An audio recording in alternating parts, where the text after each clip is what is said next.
السلام علیکم جی، کیا حال چال ہیں سب کے؟ امید ہے سب ٹھیک ٹھاک ہوں گے۔ صبح بخیر، حاضر ہیں جی آپ کی خدمت میں نیو ویڈیو لے کے۔ کل ہم نے حضرت حسن بصری رحمۃ اللہ علیہ کے بارے میں چیپٹر سٹارٹ کیا ہے، تو آج اس کا اختتام کریں گے۔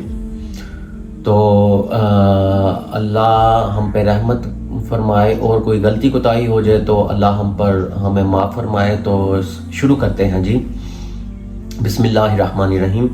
ایک بار حضرت عمر بن عبدالعزیز رضی اللہ تعالیٰ عنہ نے آپ کو خط لکھا اور اس میں لکھا کہ آپ مجھے کوئی ایسی نصیحت فرمائیں کہ مجھے ہر کام میں مدد دے۔ آپ نے اس کے جواب میں لکھ دیا کہ اگر خدا تیری مددگار نہیں ہے تو کسی سے امید نہ رکھ، اور دوبارہ آپ نے ان کو نصیحت نہیں لکھی۔ جب بشر حامد نے سنا کہ حضرت حسن بصری حج کو جانے والے ہیں، انہوں نے ان کو لکھا کہ میرا ارادہ ہے کہ آپ کے ہمراہ میں بھی حج کو چلوں۔ انہوں نے فرمایا کہ مجھ کو معاف رکھو، اس لیے کہ میں چاہتا ہوں کہ خدا تعالیٰ کی ستاری کے پردے میں زندگی بسر کروں، اور جب ہم تم ساتھ ہوں گے تو ایک دوسرے کے عیب سے خبردار ہوں گے اور ہر ایک دوسرے کو برا جانے گا۔ حضرت حسن بصری نے سعد بن جبیر کو 3 نصیحتیں فرمائیں۔ ایک یہ کہ بادشاہوں کی صحبت اختیار نہ کرنا، دوسری کسی سے اپنا راز ظاہر نہ کرنا، تیسرے کبھی راگ گانا نہ سننا، اگرچہ تجھ کو مردانگی بھی حاصل ہو، اس لیے کہ یہ انجام میں برا اثر پیدا کرتا ہے۔ حضرت مالک ابن دیار کہتے ہیں کہ میں نے آپ سے دریافت فرمایا کہ لوگوں کی خرابی کس چیز میں ہے؟ آپ نے فرمایا دل کے مرنے میں۔ میں نے پوچھا کہ مرنا کیا ہے؟ آپ نے فرمایا دل میں دنیا کی محبت کا پیدا کرنا، مطلب کہ وہ انسان مر جاتا ہے جو دل میں اپنی خواہشات پیدا کرتا ہے اور دنیا کی محبت پیدا کر لیتا ہے۔ ایک بار حضرت عبداللہ پچھلی رات نماز پڑھنے حضرت حسن کی مسجد میں آئے، دروازہ بند تھا اور حضرت حسن دعا مانگ رہے تھے اور لوگوں کی آمین کہنے کی آواز آتی تھی۔ حضرت عبداللہ کھڑے رہے یہاں تک کہ صبح کی اذان ہو گئی، پھر دروازے پر ہاتھ رکھا اور دروازہ کھل گیا۔ اندر گئے، آپ کو تنہا پایا، نماز ادا کی، پھر سبب اس کا دریافت کیا۔ آپ نے فرمایا کہ جب شب جمعہ کو یہاں جن آتے ہیں، میں ان کے سامنے وعظ کرتا ہوں اور پھر دعا مانگتا ہوں اور وہ سب آمین کہتے ہیں، مطلب کہ وہ جو لوگوں کی آواز آ رہی تھی وہ جنات کی آواز تھی۔ حضرت حسن بصری دعا مانگتے تو حضرت حبیب اجمی دامن پھیلاتے اور کہتے کہ میں قبولیت کو دیکھ رہا ہوں۔ اللہ اکبر، سبحان اللہ۔ چند بزرگ آپ کے ہمراہ حج کو گئے اور راہ میں لوگوں کو پیاس کا غلبہ ہوا۔ ایک کنواں ملا مگر ڈول رسی پانی بھرنے کو نہ تھا۔ حضرت حسن بصری سے کہا، آپ نے فرمایا میں نماز پڑھوں گا، تم کو پانی پینے کو ملے گا۔ جب حضرت حسن بصری نماز کو کھڑے ہوئے، لوگوں نے دیکھا کہ پانی کنویں سے ابلنے لگا۔ سب لوگوں نے پانی سیر ہو کر پیا۔ آپ کے پڑوس میں شمون آتش پرست رہا کرتا تھا، قریب المرگ ہوا۔ لوگوں نے آپ سے کہا کہ اس کی خبر لیجئے، وہ مرنے کے قریب ہے۔ آپ اس کے پاس گئے، دیکھا کہ وہ آگ کے دھوئیں سے کالا پڑ گیا ہے۔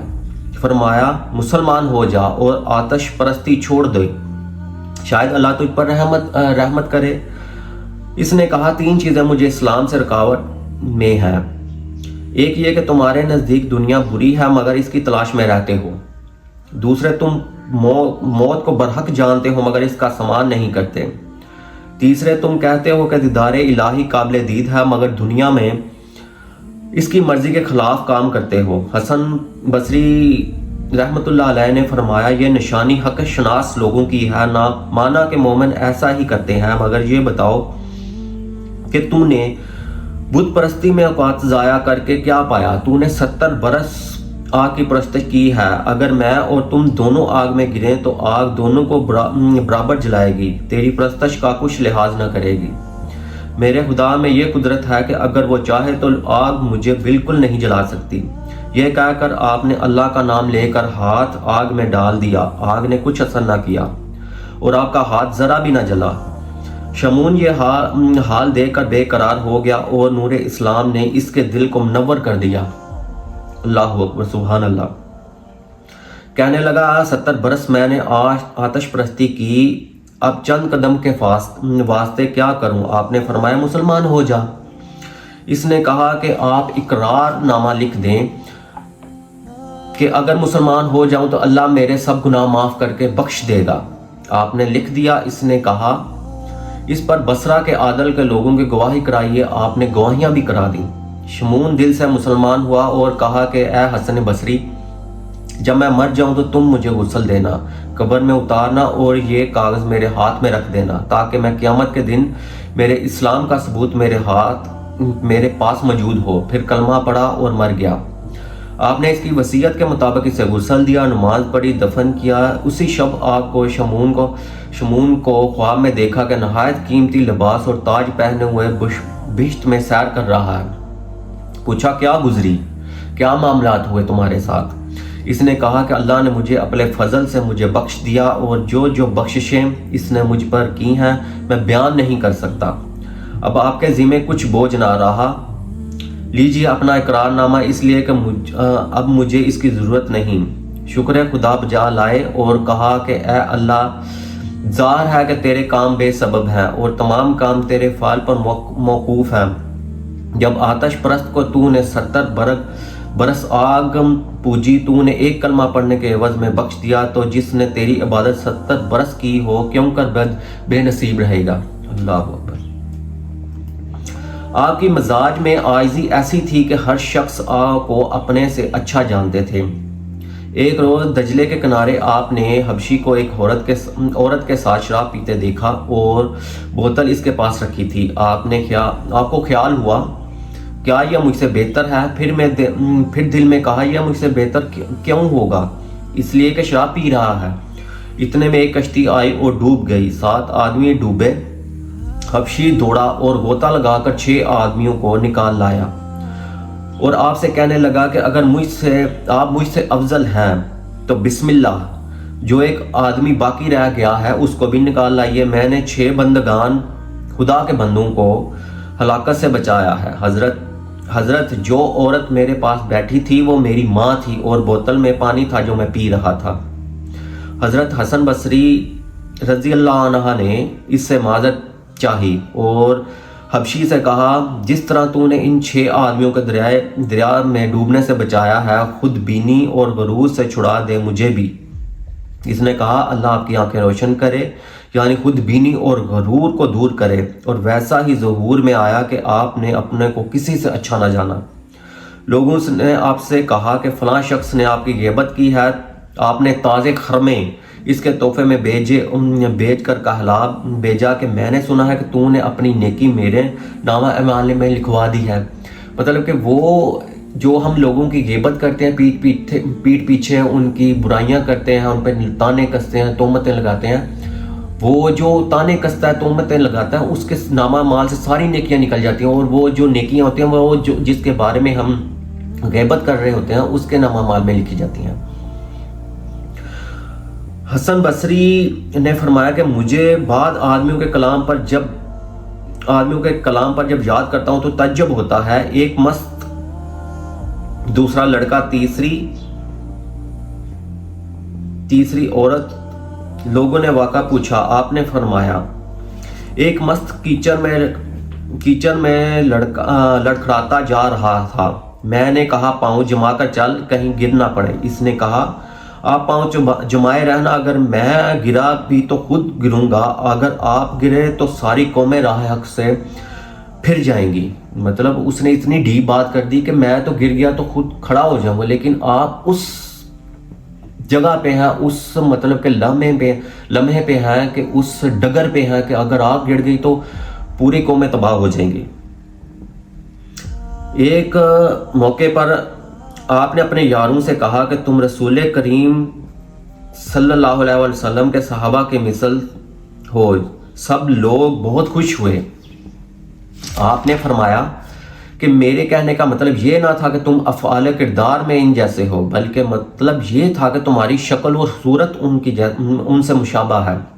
سنو، صحابہ کی حالت یہ تھی کہ اگر تم لوگ ان کی زیارت سے مشرف ہوتے تو ان کو دیوانہ جانتے، اور اگر حضرت صحابہ کو تمہاری حالت معلوم ہوتی تو وہ تم میں سے کسی کو مسلمان نہ جانتے۔ مطلب کہ وہ جو صحابہ کرام تھے آپ پر جان نثار کرتے تھے، اور ہم لوگ صرف دینی باتیں کرتے ہیں دنیا ایک چند لمحے کے لیے، اور اس کے بعد بھول جاتے ہیں، وہ دنیا میں کھو جاتے ہیں۔ ہم وہ دنیا کی جو ہمیں نیڈ ہوتی ہے، ضرورت ہوتی ہے، اسی میں ہم اپنی ساری زندگی گزار دیتے ہیں۔ یہ لوگ اس درجہ اعلیٰ مراتب رکھتے تھے کہ گھوڑوں پر سوار مثل پرندوں کے اڑتے ہوئے اور مثل ہوا کے تیز چلتے ہوئے دنیا سے گئے، اور ہم ان لوگوں میں ہیں جو ایسے گدھوں پر سوار ہیں جن کی پشتیں زخمی ہیں اور اس کی تکلیف سے چلاتے ہیں اور چلنے سے مجبور ہیں۔ اللہ اکبر۔ بے شک اس میں کوئی دو راہ نہیں ہے، کوئی غلط بات نہیں ہے کہ ہم واقعی کیا اوپر سے کہتے ہیں کہ جی ہم نبی کریم صلی اللہ علیہ وسلم پہ جان نثار کرتے ہیں، لیکن نہیں کرتے۔ جب آپ صلی اللہ علیہ وسلم صحابہ کرام کو ایک بات کہہ دیتے تھے تو اسی وقت وہ کہتے تھے آمین لبیک، ہم حاضر ہیں۔ وہ مطلب کہ وہ کچھ سوال ہی نہیں تھے کرتے کہ ہاں اگر ایسا ہو جائے، اگر ویسا ہو جائے، اگر ہم یہ کر لیں، اگر ہم وہ کر لیں، وہ بس جان نثار کرنے کے لیے تیار رہتے تھے۔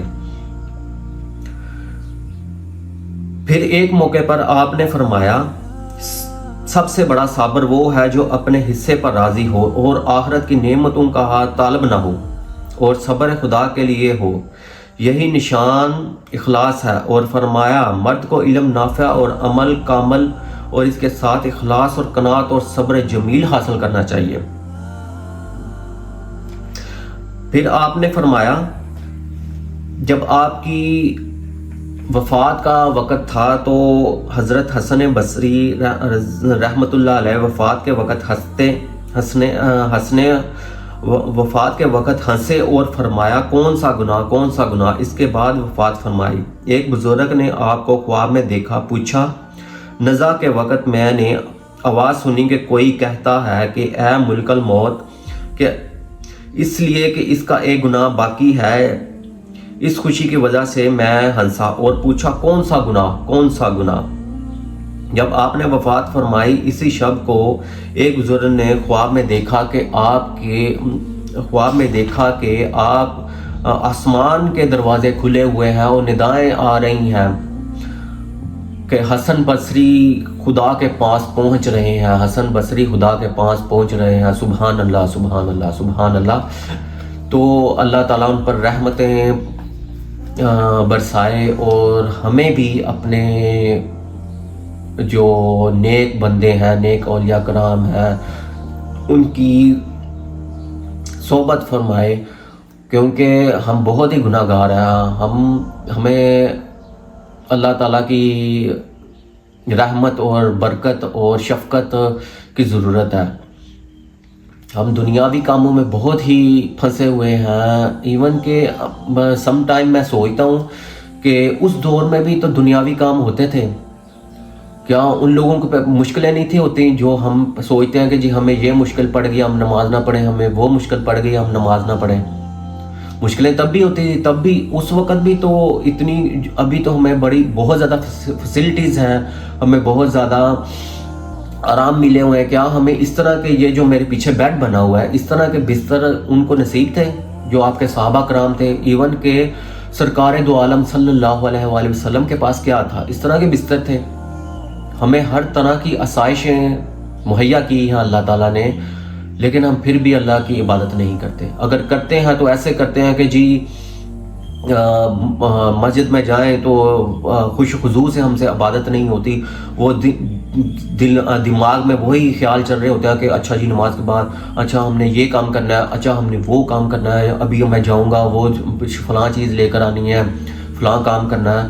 اور آپ کے حضور پاک صلی اللہ علیہ وآلہ وسلم کے جو صحابہ کرام تھے اور آپ خود جب نماز پڑھتے تھے تو آپ کا عالم اس طرح کا ہوتا تھا کہ پاس میں کچھ بھی ہو رہا ہو تو آپ کو کچھ پتہ نہیں تھا چلتا کہ کیا ہو رہا ہے۔ اور ہم لوگ 5 تو ذرا سے کوئی چیز گزر جائے تو ہماری نماز ٹوٹ جاتی ہے.